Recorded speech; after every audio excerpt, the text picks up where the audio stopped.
আচ্ছা, তোমাদের কার ভালো লাগে হাতে তৈরি উপহার প্রিয় মানুষকে উপহার দিতে?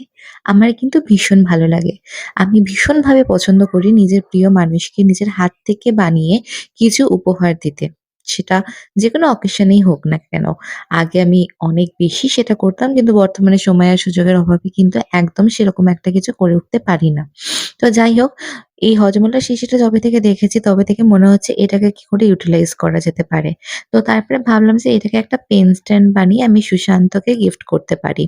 গিফট মানে কি ওই আরকি ওর আ কাজের জন্যে ওর অফিস ডেস্কেও রেখে দিতে পারে। তো মাথা থেকে আসছিল না তেমন একটা কিছু।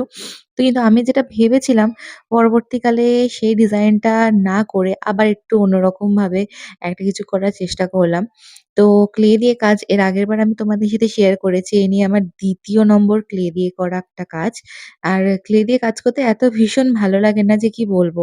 তো এখানে আমি একটা ফ্লাওয়ার্স মানে মোটিফ এ কিছু করার চেষ্টা করেছিলাম। তো তারপরে আ মানে যে ফ্লাওয়ারের মানে চেষ্টাটা করেছিলাম যেটা মানে ভেবেছিলাম বানাবো তার থেকে একটু অন্যরকমই বানিয়েছি। তো এই হচ্ছে আমার পেন স্ট্যান্ড যেটা আমি সুশান্তকে বলেছি হ্যাঁ, দেবো। যে ওর অফিসের ডেস্কে যাতে ও রাখতে পারে। তো কেমন হয়েছে আমাকে জানিও। আর ভবিষ্যতে আর যদি কিছু করি তাহলে সেগুলো তোমাদের সাথে শেয়ার করব। ভালো লাগলে অবশ্যই একটা লাইক করে দিও। Thank you.